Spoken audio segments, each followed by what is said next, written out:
Alafia, greetings and hotep. Welcome to the all feature show Omi Inca's production studio. You got your Omi Inca live here today, and I want to thank you for joining me.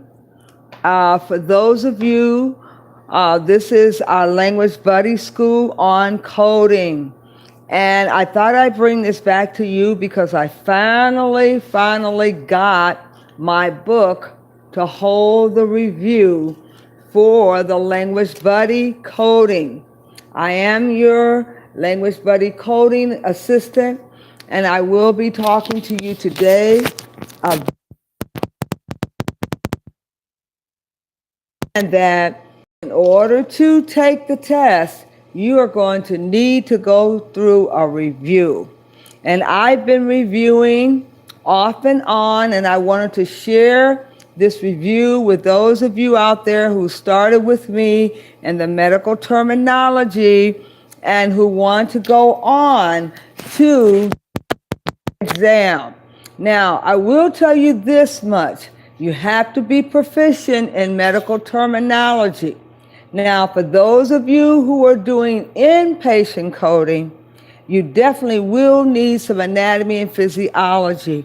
But if you're doing outpatient coding, I understand that you could have limited knowledge in your anatomy and physiology.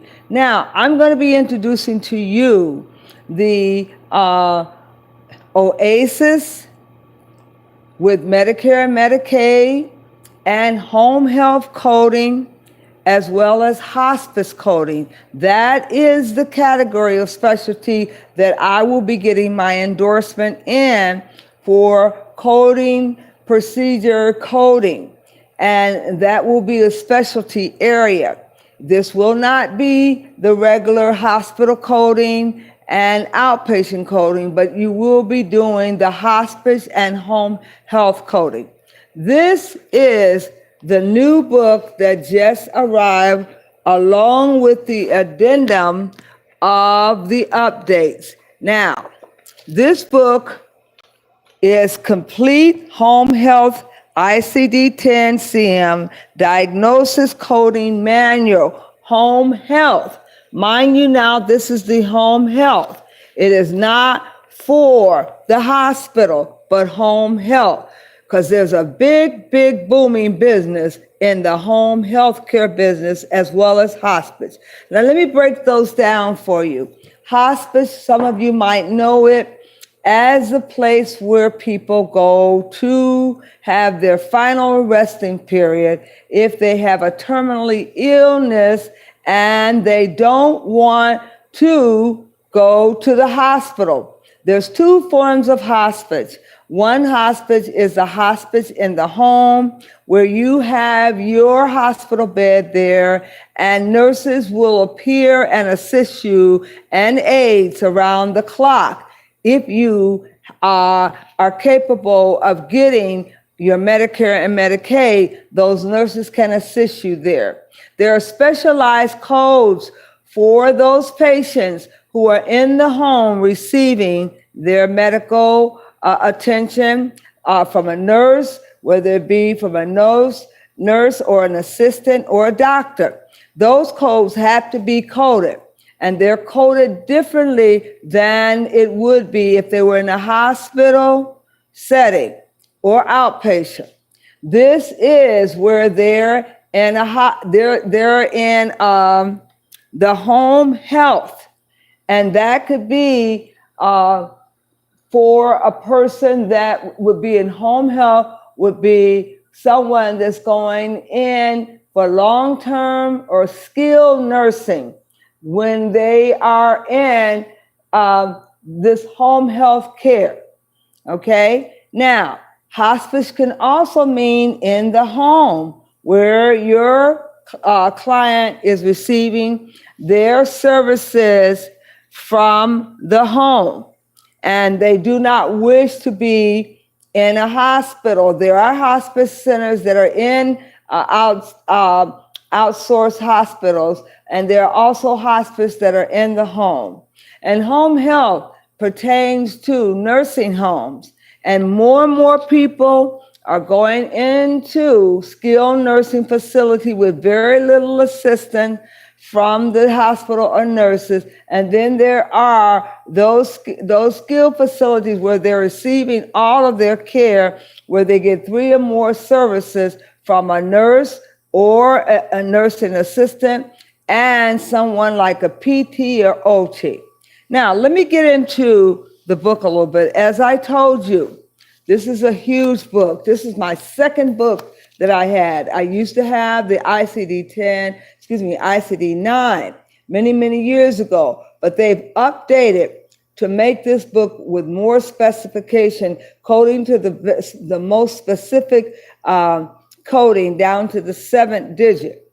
And that means that there's no more generalization. You are going to have to depict specifically what case are you dealing with.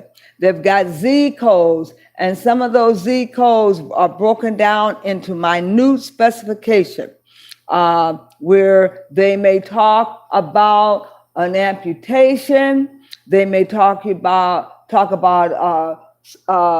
how a person has been operated on, whether or not they've had an extraction, a removal. These are all new procedures. Now, let me get into how this book is set up. This book is set up in an index. And here you will see the index here, the alphabetic index. You have to get familiar with this alphabetic index, and it will tell you it will give you an outline of how the book is laid out. A quick reference guide is what it is in the alphabetic index. But then you will go into your more specific of each one of the diseases, and they're broken up. And then you have the chapters from 1 all the way to 21 with all of the diseases. You must tabulate your book. I have tabulated my book. As you can see, these are all tabs that have been placed on my book. And you will have to order a book. This book on sale cost me, I think it was $210 on sale. You might be able to find a coupon online to purchase yours. If you are going to go at this thing as a review, I've had all the classes in the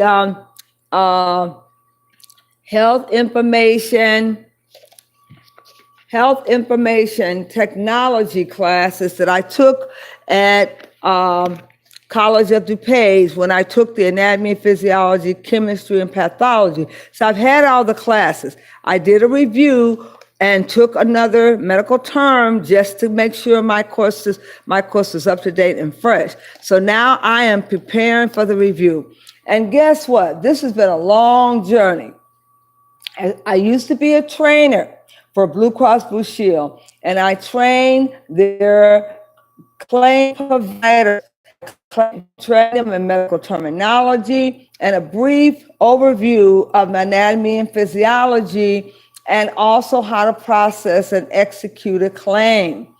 And during that particular time, I went off to school to become one what you would call which is an RHIT. And that was what I was training for, registered health information technologist. Okay, I completed all the classes, but I went into my intern and never took the exam.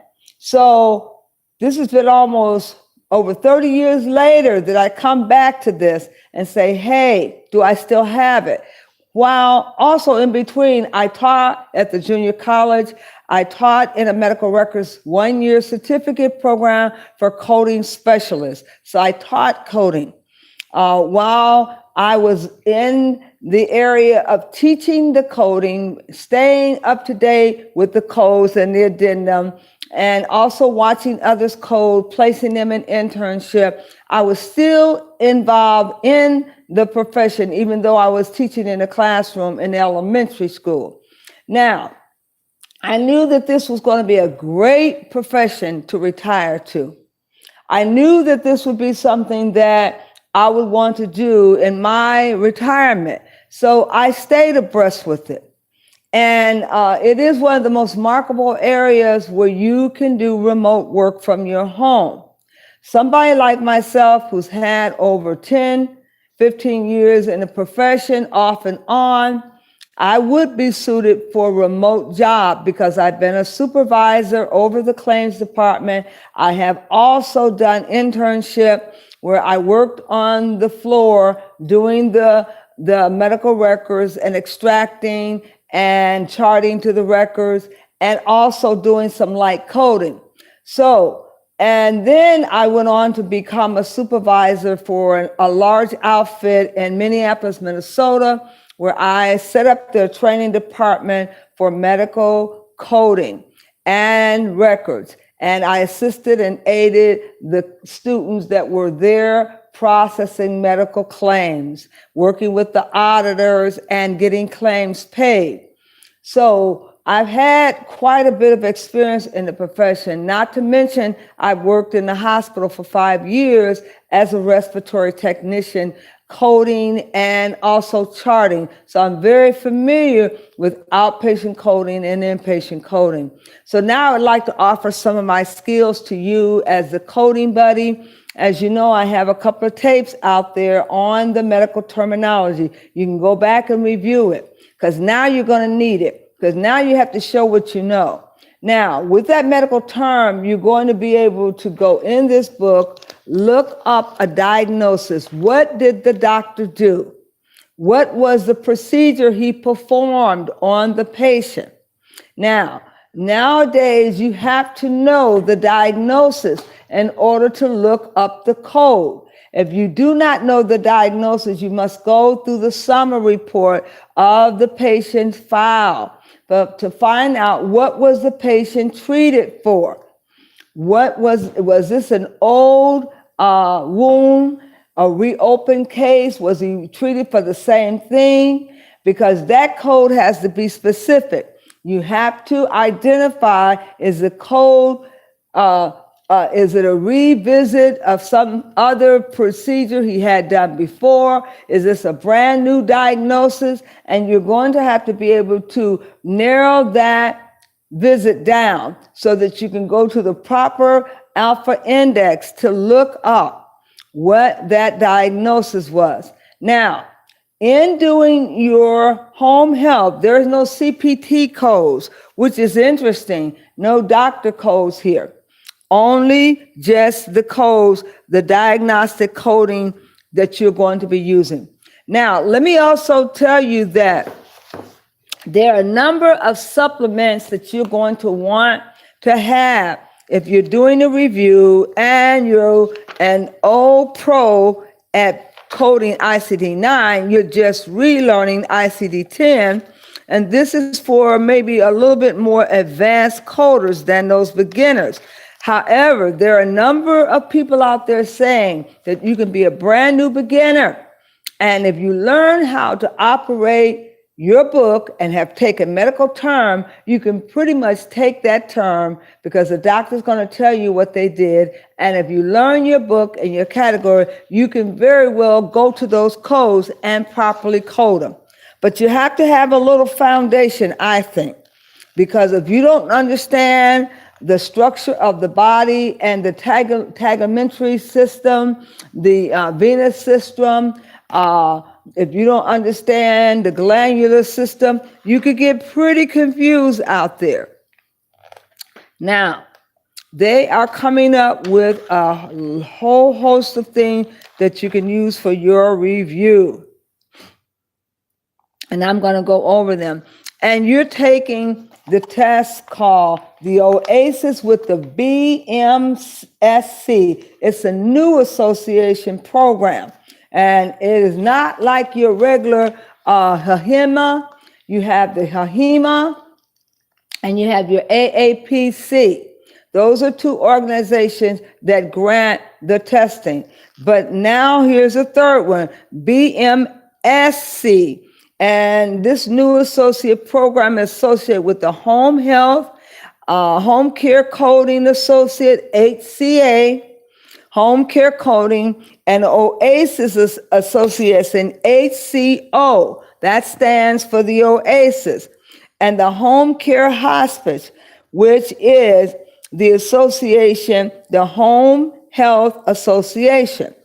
You can get either one of those endorsements. You can get the HCA for home health coding, or you can get the HCO for OASIS coding, or you can get the Home Care Hospice Association for HHA. Now, those are the acronyms that are given up under BMSC. Okay, so don't get it confused with AAPC or HIMA. I started off with HIMA when I first started, and HIMA was one of the programs that had a 2-year association program that you could go for 2 years. And when I did start, I started off at the Medical Records Technology School, where College of DuPage offered a 1-year program. And I did test out talking to HIMA about their independent program, but I prefer to go with College of DuPage, which I finished all of my electives and transferred in credits into their program, making me a student who had completed all of the electives that were required and all of the medical courses, anatomy and physiology. I did take coding 1 and 2. So I literally had finished the program all but one course in law, which I had many law courses already. So the intern is where I stopped. So I decided, because I finished all those programs and did not want to go and retake them, that I would challenge the test. Anyone can challenge the test.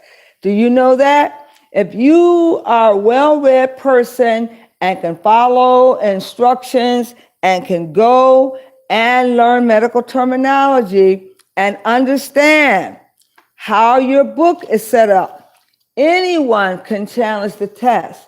There's no prerequisites for taking the test. And when you take the test independently at a center that you sign up to take. And the test is about $300 and some odd to take. And some of the programs offer a discount for taking the exam. Now, as I told you, this book has cost me $210 for this book at a discount. So you can imagine how much it costs. And I got about a 30% discount on it. Now, the book is valuable.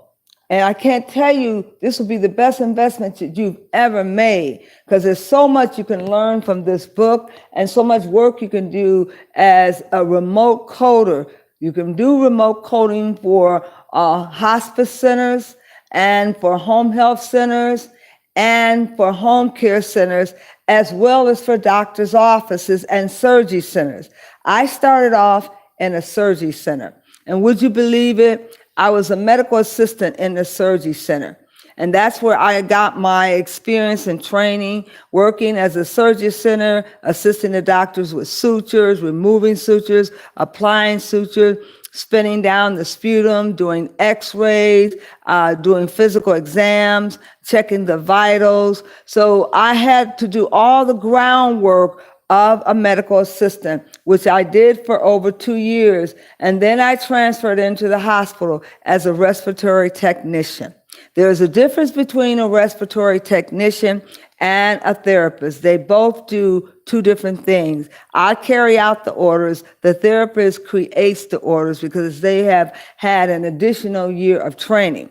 However, because I had a biology background, I was able to be hired into the hospital of Complete Hospital, St. Joe's Hospital, and also a hospital in Chicago where I worked in pathology. And I was able to be trained because I had a foundation of the chemistry, anatomy, and physiology. So they allowed me to come in as the respiratory technician. And I learned a lot about charting, and we were given the opportunity to go back to school and become credentialed and licensed because I already knew that field. I didn't think it was necessary for me to go back and repeat taking the classes in respiratory therapy. So I chose medical records. In the meantime, there was a scholarship that was circulating around for first and second and third place scholarship to win funds from 3M to write a paper on the fiche card machine, which is used in medical records. I wrote a paper and I was awarded second place, and that's when I was given a scholarship to return to school in medical records. I then returned to school at College of DuPage, and the monies that they gave me, I applied it towards school. Now, I will say that I am one that you would say is an eternal student, but I do have the foundation down pat. And I do know the skeletal system, the bone system, the integumentary system, and the muscle system. And I've had anatomy and physiology, so I pretty much have those things stored away in my mind. So I can easily teach them to you, even though I am not certified as a CPC. And that is what I am going for now.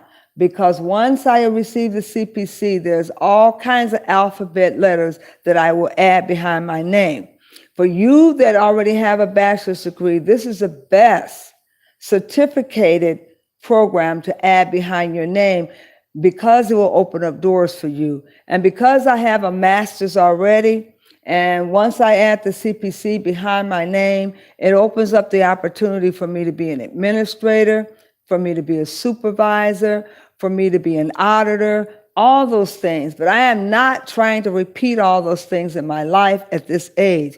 I merely want to be able to be a remote coder and code at my own discretion, on my own terms, and possibly once in a while open up a Saturday vendor school to teach the continuing education courses as a professional development specialist. Because I am a professional development specialist, one of those classes that I will be teaching will no longer be in elementary education or for teachers, but they will be for those professionals out there who have a coding license and would like to keep their license and renew their license through CEUs.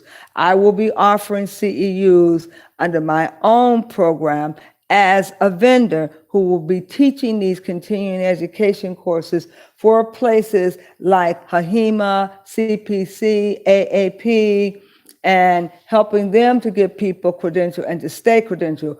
Because one thing about getting licensed, once you get licensed, your license has to be renewed through taking continuing education hours. If you do not take those continuing education hours, you will and can lose your license. So that continuing education department and professional development is very, very important. It brings you up to date, like I'm about to do, and bringing you up to date with the amendment. And that's what my specialty is being a professional development, bringing people up to date on CEUs and on what's new in the profession. And this is what's new in the profession. The ICD-10-CM official guideline for coding and reporting FY2019. Some of you may have the FY2018, but they've just recently updated it with the addendum. And you must have this addendum in order to take the test to know that they have taken the italics in this book and highlighted them to let you know that though these are the updates that have to be changed because these are guidelines by the government, and the government sets the guidelines for the ICD-10. ICD-10 is the codes that are being used now by the doctor's office. And if you're preparing for the exam, you must do some kind of review and lay the foundation to get the foundation of the home health. And that's what I'm talking about today. Don't get it twisted. Home health, hospice, and OASIS. Say that with me. Home health, hospice, and OASIS with the BMSC. That's the new associate program. Okay? This isn't just doing inpatient and outpatient. This is for the home health, hospice, and OASIS with the BMSC new association. The association program is your first step in path to mastering the basis of coding and or OASIS. And OASIS is Medicare and Medicaid. Earn your certificate, and that's what I'm going to be helping you to do. Earn your certificate as a home health coding associate.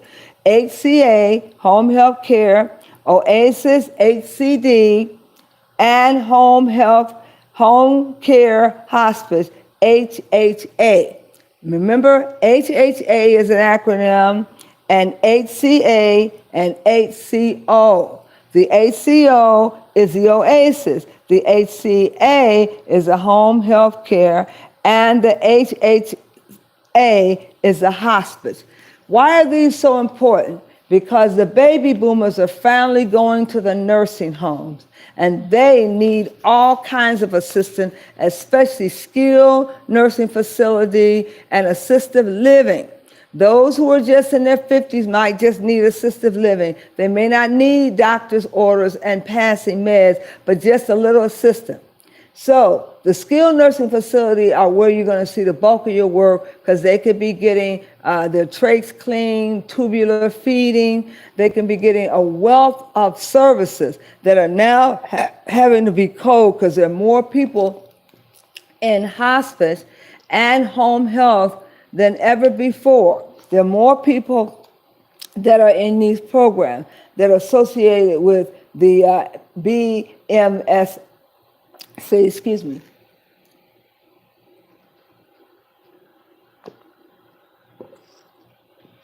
Let me get a little tea here. Thank you very much. I'm very dry. Now, I want you to know that this is another whole category. And to prepare you for the exam, there is an exam that you have to take. To get the essential preparatory tools, you need tools for this exam created by the exam writer. And there are several tools, such as the home care specialist, compliance, the AHCC, that's under compliance, and the home care coding specialist, hospice, HCSH.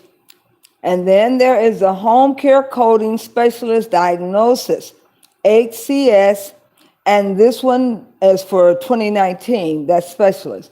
Now, you're going to need these books, okay? Beginning your journey and your visit, the AHCC decisionhealth.com is where you want to look. AHCC.decisionhealthcare.com. Get the recognition you deserve. You definitely want to get the recognition you deserve. Identify yourself as a leader and gain respect in your coding or clinical profession by becoming a BMSC certified. And you get certified in one of these categories: HCSD for home care coders, and then the HCS-H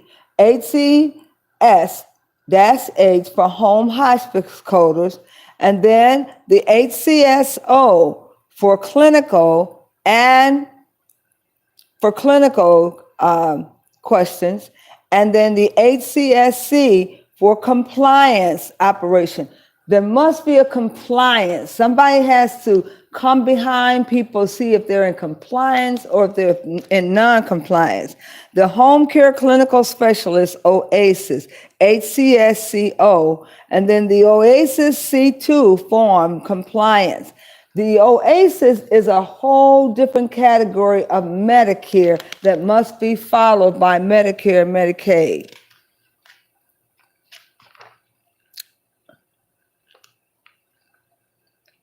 And there are some regulatory requirements that you must meet. Home health care patients' rights. The home health care person has rights. And there is a toolkit of all of the information you will need.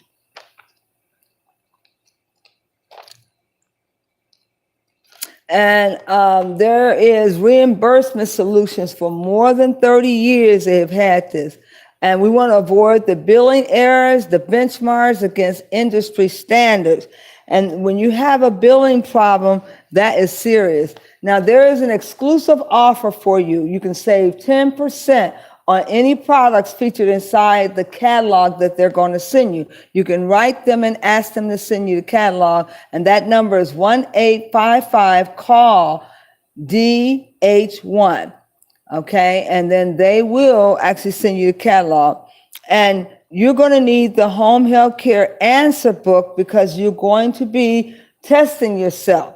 And the home health care ICD-10-CM diagnosis coding manual, you're going to go through that and look at the scenarios. And then there are the workbooks that go with it, so you can get the answer key. And the home health care ICD-10 coding answer key, the practice coding with more than 125 common home health scenarios using ICD-10 diagnosis codes. Okay, and those are where the answers would be. And then you'll have the home health ICD-10-CM coding companion. And that instructional tool mirrors each chapter of your ICD-10 manual and contains tips, strategies, codes, guidelines, and more. And the ultimate guide to home health diabetes coding and documentation. They have their own diabetes. You're on the go reference to accuracy to coding, diabetics and diabetic complications in home health care to ensure the accurate response to related OASIS questions. Now, they're going to give you a set of questions and their answers will be provided too. And then the ICD-10-CM wound coding OASIS field. Now, as you can see, there are a lot of different things with the home health, such as the wounds and people being treated at home for diabetes that might be in hospice centers and they might be in the home health care. They still need nurses around the clock, and somebody has got to chart. These nurses will chart and they will document the procedures that they took, and these procedures have to be paid for. So there has to be a specialist like you and I who will come in under our specialty coding, and we will code home health care, hospice, okay? And you must understand that it is not the same as coding as outpatient coding. We will code for our home health care coders and the HCSD, and for our hospice under HCSH. And for our home health care clinicians, they're specialists as well. Now, I said that to let you know that you're not just learning about the codes for regular hospital, outpatient, and inpatient. Now, this book comes along with your actual complete home health care ICD-10 book. This is an update. You could have went online and got the FY2018, which gives you all of the guidelines. These are guidelines by the government. You must know your guidelines. You must be familiar with your guidelines. So you're going to have to take some time to go through these guidelines and learn them, highlight them, because when you go in to take your test, you can take your guidelines book with you, okay? And they will allow you to take this baby in with you as well, because they're going to be giving you coding scenarios, and you're going to have to go to the appendix index up front to get the particular category of what you're looking for. And then you will go into your procedures and see what the doctor did. What did the doctor do? And that's what you're going to constantly ask yourself. What were the procedures done on the patient? Then you look up the procedure. If it was a colostectomy, did they remove parts of the colon? To what extent? Was there polyps removed? Did they go in and do a restructuring? Or did they go in and stratify and remove and scrape? There are different procedures, but you have to be a reader. So you're going to have to go into the medical records and read the summary report, read the doctor's orders, and see what he has prescribed and what he did. There may be a reoccurrence of an old procedure that he worked on. How do you code that if it's the same procedure and they're coming back for the same treatment? And was it TID, BID, and how is this person receiving his medication? Is he being fed through the tubes? And is it mouth feeding? All these things. Is he intubated? You need to know these things. And so in reading the chart, it's just like reading the life history of someone, knowing all the facts that are involved and knowing whether or not you should code to the 7 digit. Yes, they're now requiring it. The modifiers are not brand new. They used to have modifiers. They're still using modifiers. Now, I wanted to just give you a briefing of that because you have got to understand that if you want to code from home, you've got to get some experience. A lot of people say the doctor's office won't hire you without 2 or 3 years experience. With the AAPC, they used to offer classes that you took. And once upon completing those classes, you would have gained the physical work experience from taking the online classes. And that's one of the good things about the AAPC course. It actually took in consideration of the hours and times you needed to give you the work experience. Now, everybody won't be going AAPC, and everybody won't be going HEMA. And in this case, as I told you, you probably will be going with the home health care. That's a whole different category. That's the BMSC category. That has nothing to do with your hospital or outpatient coding. This is dealing completely with the home health care, as I told you.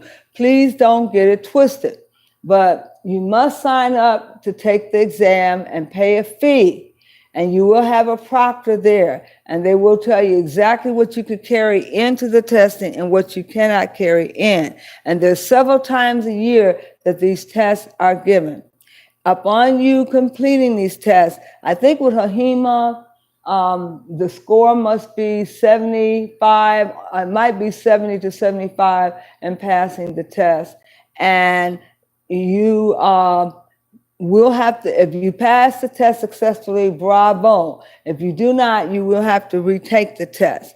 Now, I'm not certain if that's for a reduced fee or not, but upon passing this test, you are now credentialed to go work anywhere.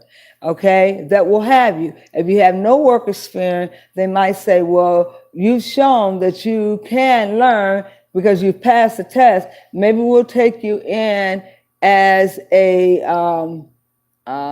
sometimes they'll say that we'll take you in as a trainee and give you up to a year to become proficient. And then you will also have a quota, and you have to meet that quota. So you have to work to have error-free work and meet the quota.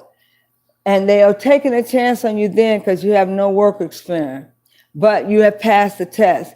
Most people that have shown the ability to pass the test and have had no work experience don't have too much of a difficult time getting the job. They will take a chance on you. Now, they may not pay you as much as they pay a skilled person, but the pay is very good once you become proficient. And they look at accuracy and skill. You can rush through and finish a lot of codes, but are you accurate? And have you coded to the highest expectation? And are those codes correct? So you have to make sure that you get a very good foundation for coding. And coding is one of the most prominent areas that is coming up. And let me go through, I want to go through the book now. This is a quick reference guide to the alphabetic index section. These are the terms, the alphabetic index section, and the terms to search for in the index. And it tells you what to search for, okay? Then you go on to chapter 1. Chapter 1. Chapter 1 houses infectious and parasite disease, AHCC-B99. Chapter 2. Chapter 2 is neoplasm C-O-O-D49. Chapter 3, diseases of the blood and blood-forming organs and certain disorder involving the immune mechanism, D50 through D89. Chapter 3. Chapter 4, endocrine, nutritional, and metabolic diseases, EOOE89.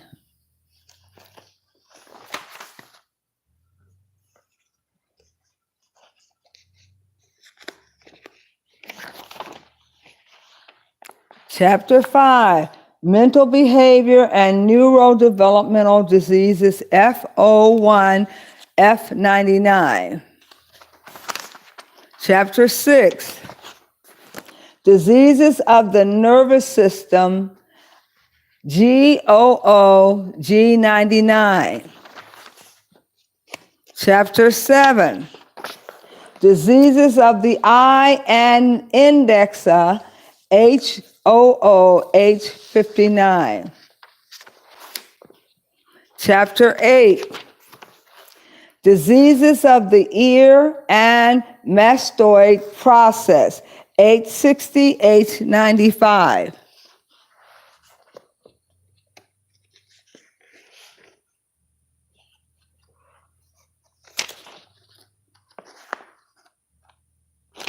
Chapter 9, diseases of the circulatory system, 100-199. Chapter 10, diseases of the respiratory system, J00-J99. Chapter 11, diseases of the digestive system, K00, K95. Chapter 12, diseases of the skin and subcutaneous tissue, L00, L99. Chapter 13, diseases of the muscular skeletal system and connective tissue, MOO, M99.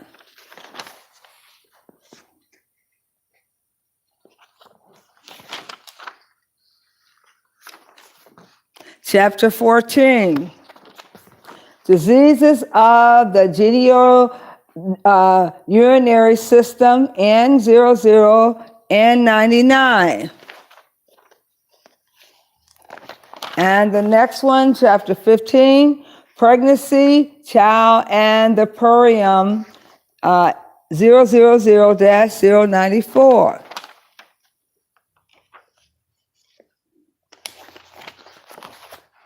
Chapter 18, symptoms, signs, and abnormalities, clinical laboratory findings not elsewhere classified, R00-99.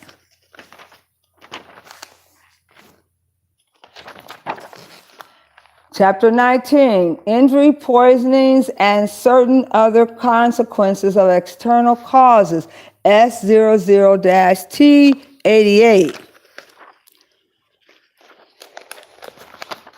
And 20, external causes of morbidity, V00-Y99.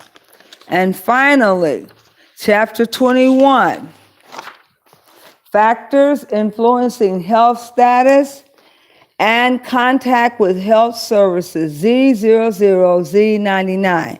And I was talking to you about these Z codes, resistance to anti-morbidal drugs, and restrain foreign body fragments. estrogen receptors and status. Those are Z codes I was mentioning. Now, there's a wealth of information that can be learned from these books. I'm just giving you on the surface of these books. And the reason why I'm doing that is for those who may catch this video and may want to be a part of the overview and the study view. Because with proper study, you can go in and you can master using your book. And that's what this is on, how to master using your book. I used to be a master at using my ICD-9, but we're no longer using ICD-9. You can put notes in your book. You can add attachments to it to help you remember what you've learned from the guidelines. But please, please do not steer away from your guideline. There is one thing you must know. There are things like the guidelines that overwrite some of the things that might be in the book, because these are the guidelines that the government updates and write. For example, I'm going to read you some of them. It says, the narrative changes appearance in bold text. And what does that mean? Excuse me. The narrative changes appearance in bold text. Items underlined have been moved within the guidelines since the YF2018 version. Italics are used to indicate revisions to heading changes. The Census for Medicare and Medicaid Services, CMS, and the National Center for Health Statistics, NCHS, two departments with the U.S. federal government, Department of Health and Human Services, DHHS, provides the following guideline for coding and reporting using the International Classification of Diseases, and that's the ICD-10. The 10th revision, clinical modification, ICD-10-CM. These guidelines should be used as a companion, documented to the official version of the ICD-10-CM as published on the NCHS website. The ICD-10-CM is a morbidity classification. Published ICD-10-CM is based on the ICD-10, the statistical classification of diseases, published by the World Health Organization, WHO. These guidelines have been approved by the 4 organizations that make up the cooperating parties. Let me make sure this is turned up. Cooperating parties. For the ICD-10 and the American Association, the AHA, the American Home Health Information Management Association, the HIMA, CMS, and NCHS. These guidelines are a set of rules that have been developed to accompany and complement the official, conventional, and instructions provided within the ICD-10-CM itself. The instructions and the convention of the classification takes precedence over guidelines. You see that? It says the instructions and conventions of the classification takes precedence over the guideline. There's something that takes precedence over these, the convention. These guidelines are based on the codes and subsequent instructions and the tabular list, which I showed you, and the alphabetic list, which I also showed you, of the ICD-10-CM. But provided additional instruction, adherence to these guidelines when assigned ICD-10-CM diagnosis code is required under the Health Insurance Probability and Accountability Act, HIPAA, HIPAA, and the diagnosis code, tabular list, and alphabetic index have been adopted under the HIPAA for all healthcare settings. A joint effort between the healthcare provider and the coder is essential to achieve complete and accurate documentation. code assignments, and reporting of the diagnosis and procedures. These guidelines have been developed to assist both the healthcare provider and the coder in identifying those diagnoses that are to be reported. The importance of consistent, complete documentation in the medical records cannot be overemphasized. Without such documentation, accurate coding cannot be achieved. The entire record should be reviewed to determine the specific reason for the encounter and the condition treated. The terms encountered is used for all settings, including hospital admission.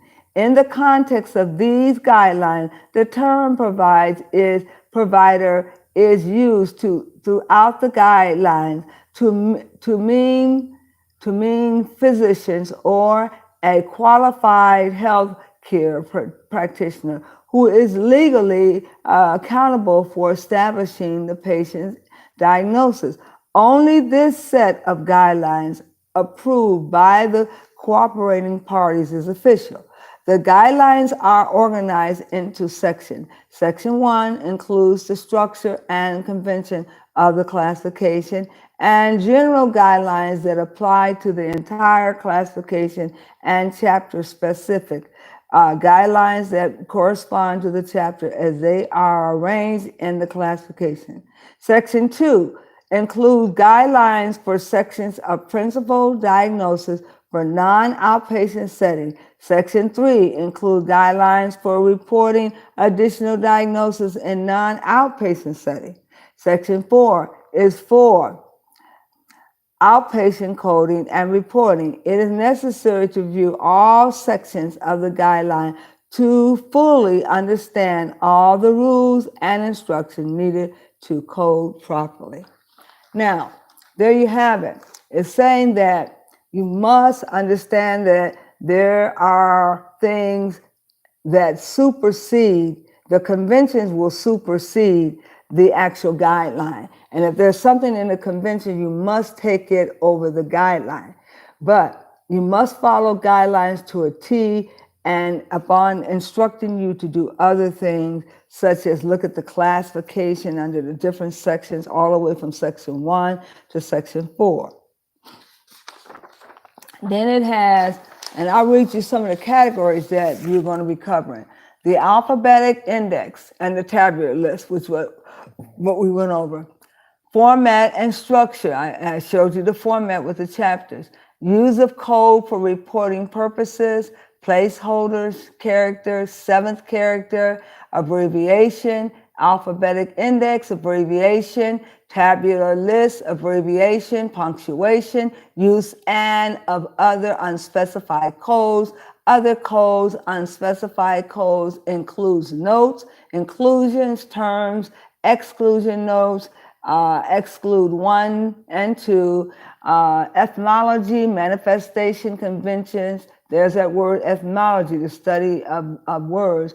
Codes first, using additional codes and in diseases classified elsewhere, notes, and with C and C also, codes also noted, default codes, codes assignments of clinical criteria, general coding guidelines, coding a code in the ICD-10-CM, level of detail in coding, coding or coding from the A000.0 through T88.9, Z00 through Z99.8, signs and symptoms, conditions that are an integral part of a disease process, conditions that are not an integral part of a disease process, multiple coding for a single condition, acute and chronic condition, combination code, sequel, late effects,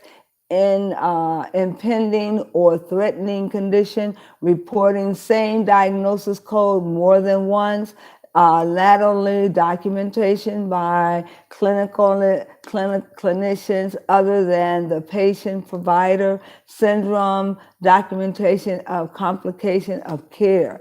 And it goes on and says, borderline diseases, use of signs, symptoms, unspecified codes, coding for healthcare encounters in hurricane.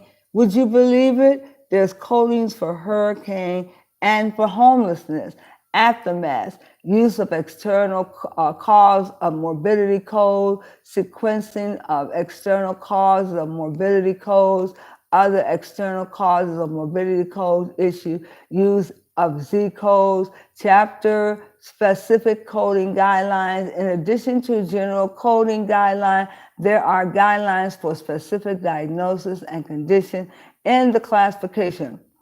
Unless otherwise indicated, these guidelines apply to all healthcare settings.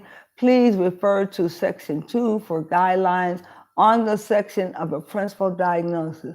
Chapter 1, certain infectious and parasite disease, A00-9V99, human immunodeficiency viruses, HIV infection agents at the cause of diseases classified to other chapters, specification resistance to antibiotics, septics, severe septics and septic stop, metacillium and resistant cyclocopic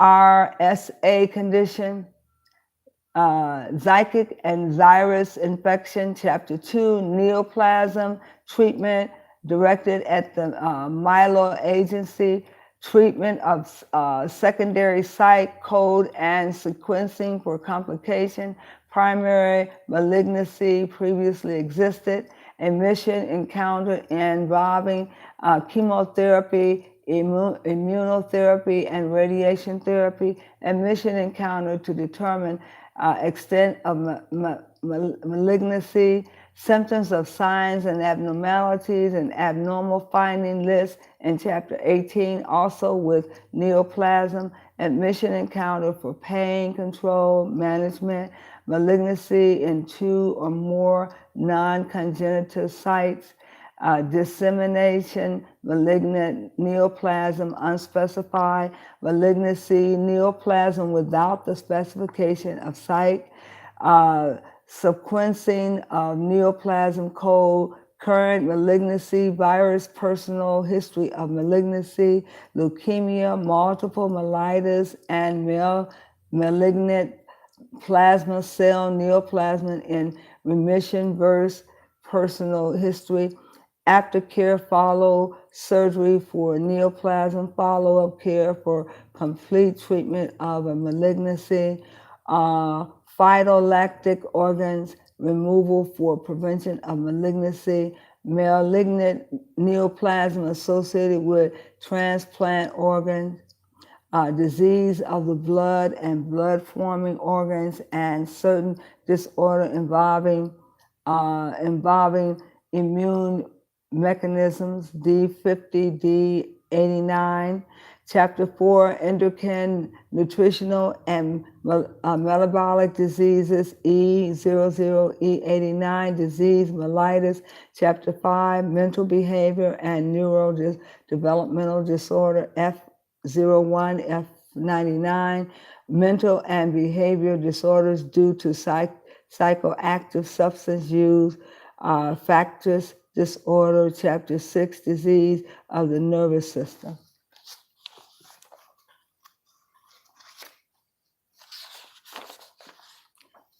So we're gonna do a little review. That is to get you familiar with the book, okay?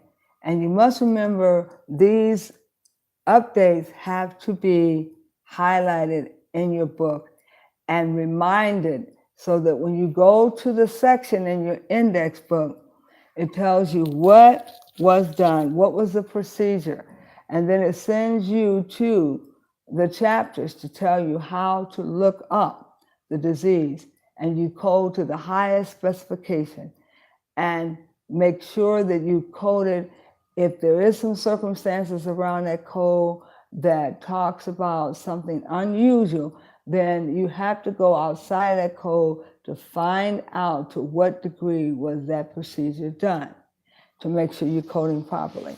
Now, I am your buddy coding coach, and I will be reviewing myself and asking that you will review right along with me. From time to time, I will come on so that we can have a discussion about the procedure codes. And remember, this is not your outpatient hospital coding or inpatient hospital coding, but this is your home health coding for those people that are in hospice centers and those people that are in that are in a home health care setting, that might be in hospice and that might also be in a skilled nursing facility where they're getting their treatments. So you're going to go through a different testing, and your testing won't be under the same. This is considered more of a specialty. Now, I'd like to tell you a little bit about the up and coming events, and that's the fun part of this. You get to become a part of a membership. You have to become a part of the membership, and with your membership, you get a discount for your trips to the convention, and there are many of them coming up. And if I can remember well, we just had a couple of conventions in Chicago, and I'm not sure if they're for the BMSD, but these are going to be the one for the for OASIS, okay? Don't risk your agency's revenues and productivity. Join the city near you. And here are the cities that are having the up-and-coming workshops. And I would like to report up-and-coming workshops in October 15th, which we've already missed the October 15th through the 18th, so we won't even bother talking about the 2018. We'll just go right on. We won't even bother talking about the October one. So we'll go right into November 12th through the 15th. And that would have been this week, November 12th through the 15th. And that was in Nashville, Tennessee, for the OASIS exam. The next one coming up is December 3rd through the 6th. And that will be in Las Vegas, Nevada. Okay, and then there will be one in February 25th through the 28th in Jacksonville, Florida. And then one in March 11th through the 14th. And that will be in Dallas, Texas. And then one March 25th through the 28th in Chicago, Illinois. Now prepare to tackle the FY 2019. And by then, hopefully, you'll have your book and you have your FY 2019 code changes and the work through the new codes. You'll be working through the new code guidelines and ever-changing OASIS guidelines as well. Get in-depth hands-on training with the ICD-10-CM OASIS training from the top home health care experts in the nation. Ladies and gentlemen, in the nation. Learn more and register at decisionhealth.com/ultimate ULTIMATE training RTRAING. Okay, you can sign up for the training there. And if any of those states are nearby you, you can also find out if they're offering the exam. You might not be ready for the exam. You might want to first go to these reviews because they're going to be reviewing the FY 2019. I started you off on reviewing the FY 2019. You can go online and find the FY 2019 online. This one came with my book, okay? And I had already had the FY 2018, but since I knew I was buying a brand new book, I wanted to wait because my FY 2019 was included in this. Yes. And the AHCC Home Health Compliance and Quality Outcome Conference is also coming up. And that, I guess they already had this one. They had this one September 24th through the 27th. That was in Dallas at the Marriott City Center. Okay. the home health care payment system is what you're going to also be learning about. You're going to master payment changes and achieve efficient revenue cycles and compliances. Management, get the guidelines you need to protect your reimbursement and primer and agencies to survive a new payment model. This new payment model, hear from the industry experts doing a 2-day agenda packed full of valuable strategies you can implement immediately to submit proper claims and receive proper payment. Learn more. Register at HHPay, P-A-Y, MEN, M-E-N, payment, Payment, P-A-Y-M-E-N-T, Summit, SUMMIT.com. And that's, they had that workshop already too. Let's see what's still available here. As I said, they had the Private Duty National Conference Expo, and that was this week, 12th through the 14th already, and that was at Las Vegas. And in May 15th through 17th, and that is going to be in Las Vegas, the Home Health Administrator Summit. And it says, join the nation's top home health experts and industry leaders in May 15th through the 17th at the in 2019 at MGM Grand Las Vegas for an agenda packed with strategies for growth, operational efficiency, regulatory compliance.